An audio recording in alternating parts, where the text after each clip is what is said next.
Olá, muito boa tarde. O Instituto de Estudos de Religião da Universidade Católica Portuguesa vai promover uma formação avançada sobre o tema O Espaço Interreligioso, Novas Paisagens Culturais. Vamos apresentar esta proposta de formação daqui a pouco, neste programa, contando para isso com a presença do Padre Alexandre Palma. Primeiro, mostramos outros temas que marcam a atualidade.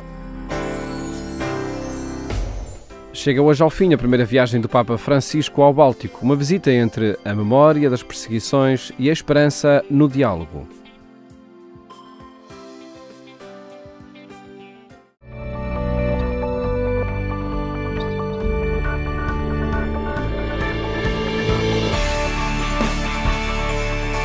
O Papa Francisco visitou pela primeira vez os países bálticos, com vários gestos e palavras de homenagem a quem sofreu por causa da fé. O programa incluiu uma passagem simbólica pela antiga sede do KGB em Vilnius, o Museu da Ocupação e Lutas pela Liberdade da Lituânia, e uma oração pelas vítimas do gueto, um memorial do Holocausto.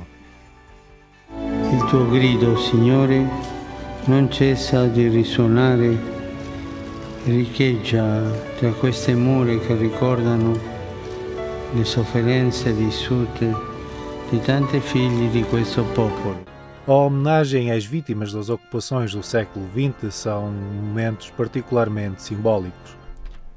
O Papa desceu às celas números 9 e 11, onde acendeu uma vela em memória das vítimas, entre elas vários bispos e religiosos católicos. Lições do passado que alertam para as tentações de novos totalitarismos.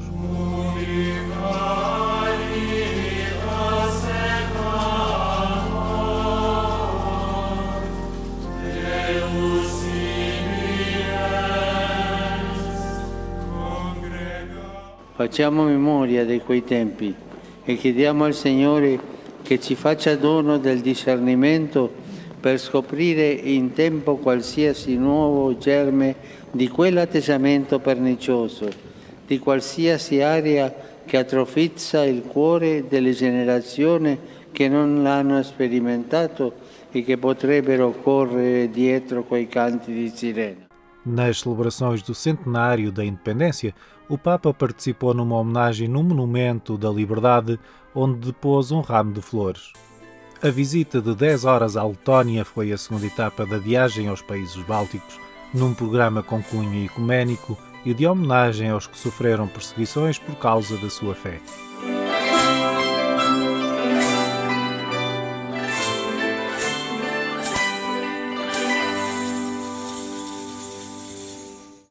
Voi, qui presenti, siete stati sottoposti ad ogni sorta di prove, l'orrore della guerra e poi la repressione politica, la persecuzione e l'esilio, come ha ben descritto il vostro arcivescovo. E siete stati costanti, avete perseverato nella fede.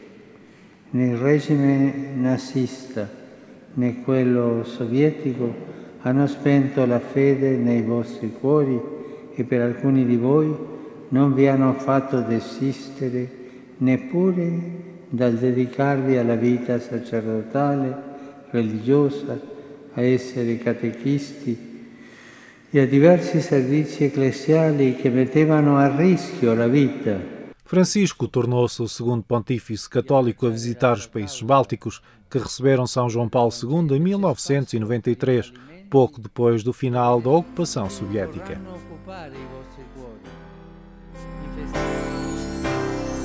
A Fundação Inatel homenageou o primeiro bispo de Setúbal, Dom Manuel Martins, com o prémio Sustentabilidade Inatel, Inclusão Social de Todos os Cidadãos.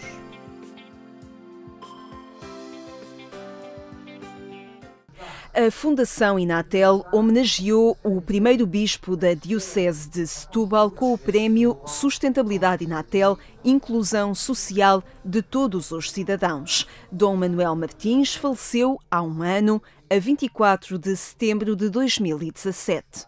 Homenagem pelo que ele representou enquanto exemplo de cidadão empenhado na inclusão dos cidadãos mais desfavorecidos, que estando agora a debater o tema da erradicação da fome, achamos que todo o simbolismo do que se passou em Setúbal com a crise dos anos 80, todos os dramas e as dinâmicas sociais que aconteceram nesse período, justificavam que fosse a cidade escolhida para fazer este debate e, obviamente, toda essa dinâmica que aconteceu aqui em Setúbal teve uma figura de referência, uma figura que ficará certamente na história do nosso país, que foi o Bispo Dom Manuel Martins.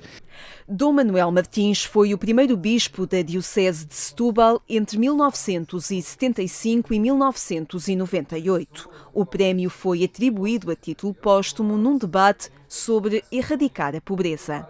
O tema em si, erradicar a fome, não podia estar mais, digamos, ligado ao meu tio.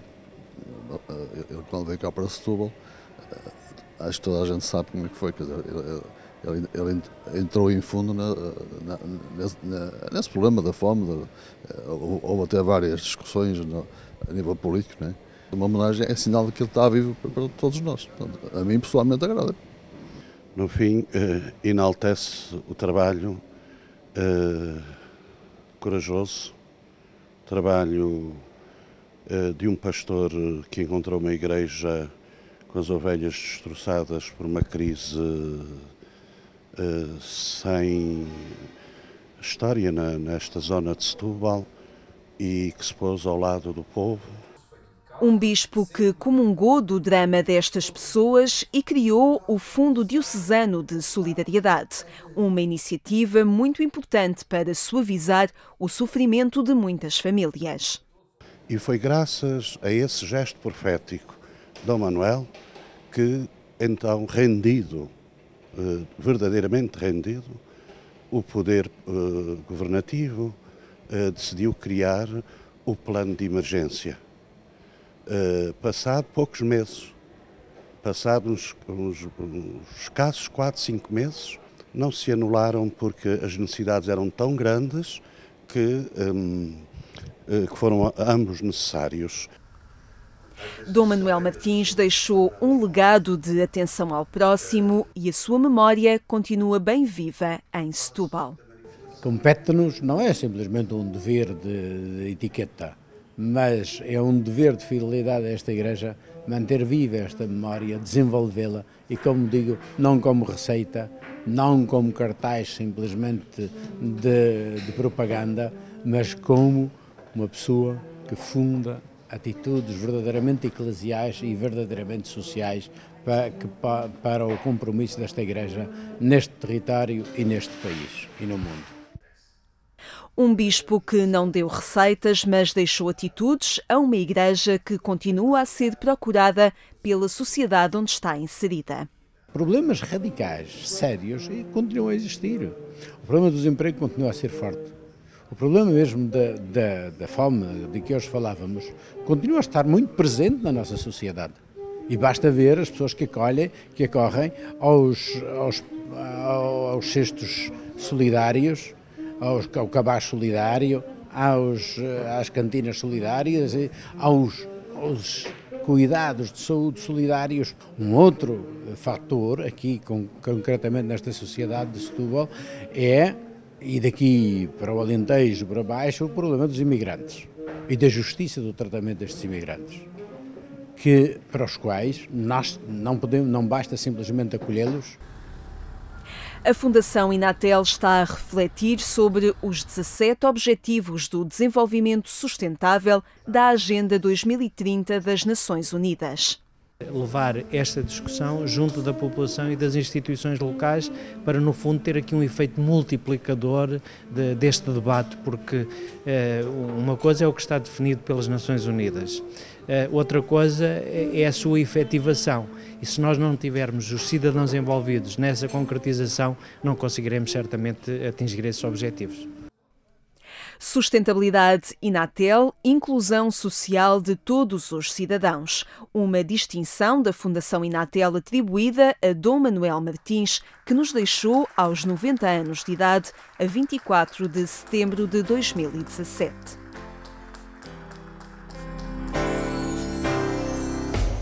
Foram dias de feira e de festa para expressar a devoção à Senhora de Aires, em pleno Alentejo.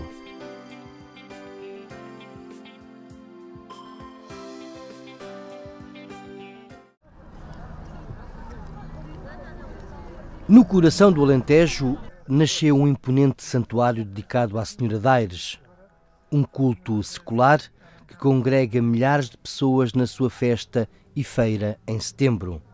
Cada peregrino tem a sua razão para se deslocar a este templo bem perto de Viana do Alentejo. Este santuário congrega um culto, é muito importante no panorama alentejano, nomeadamente na zona do Baixo Alentejo. No entanto, ele foi edificado por devotos provenientes de Évora. Este novo santuário, o culto data do século XVI, depois nos inícios do século XVIII, 1735, para ser mais precisa, é que foi edificada a confraria de Nossa Senhora de Aires. Embora a deslocação das pessoas aqui tenha mais, de certa forma, a ver com o religioso, talvez não manifestando assim, mas muitas das pessoas que aqui se deslocam têm muito a ver com a parte religiosa, não é? Neste momento da feira, e quando é a outra parte, que é em abril, aí então a parte religiosa é fundamental. Apesar do Santuário de Nossa Senhora de Aires estar em obras de restauro, os devotos não deixam de comparecer. Uma mistura entre o profano e o religioso. Sim, já estaria a precisar, mais até não tanto a nível da fachada, mas a nível estrutural, devido às infiltrações da água provenientes da cobertura e também da ausência de drenagem das águas, estaria a infiltrar pelas paredes e estava realmente bastante degradado no interior. Este santuário, desde que eu vim para aqui, já teve várias intervenções. Esta penso que vai ser a maior, na verdade, e precisava ser intervencionado porque já tinha várias necessidades, desde o terraço até aqui a parte inferior das paredes. Apesar da desertificação que atinge esta região, os cristãos não abandonam a sua segurança. Chavões de outrora. A fé ainda ocupa o lugar central para muitas pessoas no Alentejo.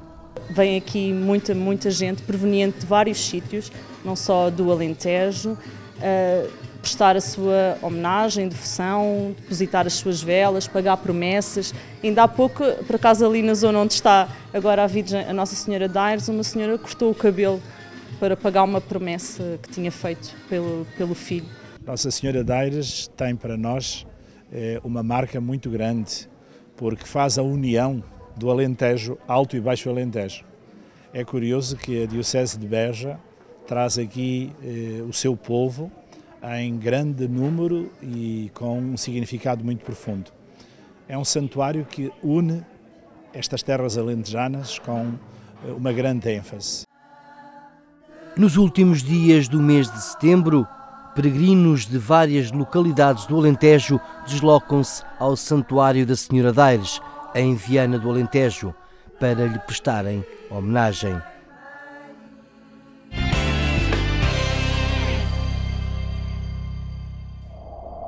Acompanhe o portal da Agência Eclésia, onde atualizamos estas e outras notícias. Falamos agora sobre as propostas de formação no Instituto de Estudos de Religião da Universidade Católica Portuguesa, contando para isso com a presença do Padre Alexandre Palma. Cumprimento, muito boa tarde. Obrigado por estar neste programa.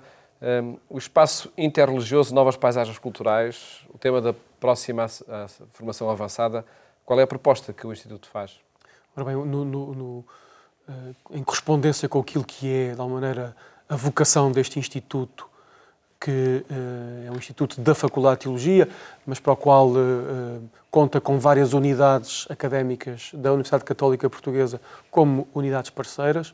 O seu estudo é o seu objetivo, a sua vocação é estudar o religioso nas sociedades contemporâneas, permitam-me dizer assim. E, portanto, neste sentido, este programa de formação avançada é mais uma oferta do Instituto a públicos interessados em desenvolver este universo temático, em particular, neste caso, esta proposta que agora vamos iniciar ao longo deste mês de outubro, olhando de modo particular para a questão da pluralidade cultural, da pluralidade do religioso, e como isso não é, como gostamos de sempre sublinhar, não é apenas um fator de conflito, mas pode ser visto exatamente pelo outro lado como um fator de aproximação. O espaço religioso é cada vez mais um espaço interreligioso?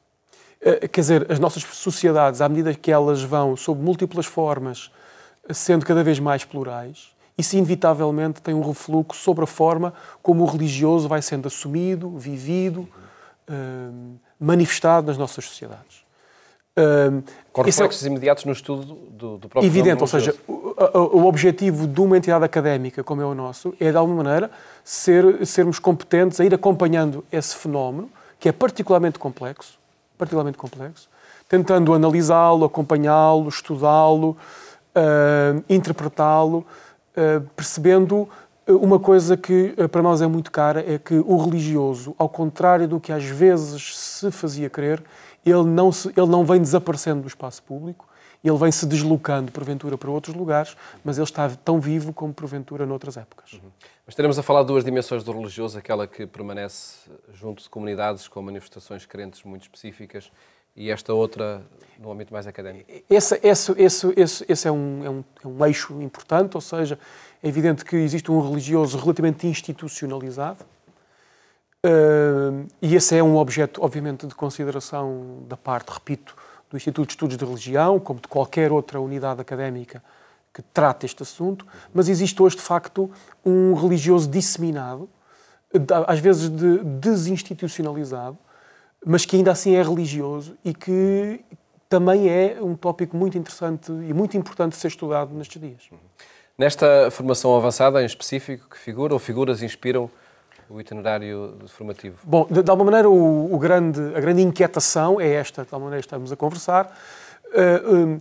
Cruzamos essa inquietação que trazemos com um facto do calendário, por assim dizer, que é, ao longo deste ano 2018, comemora-se o nascimento de um autor relevante neste campo de estudos, que é Raimond Panikkar, que faz, como digo, o centenário do seu nascimento, e também quisemos, de alguma maneira, usar o seu pensamento e usar este evento para revisitar o seu pensamento e ajudar que esse fosse, de alguma maneira, um mote de partida para esta proposta de formação avançada.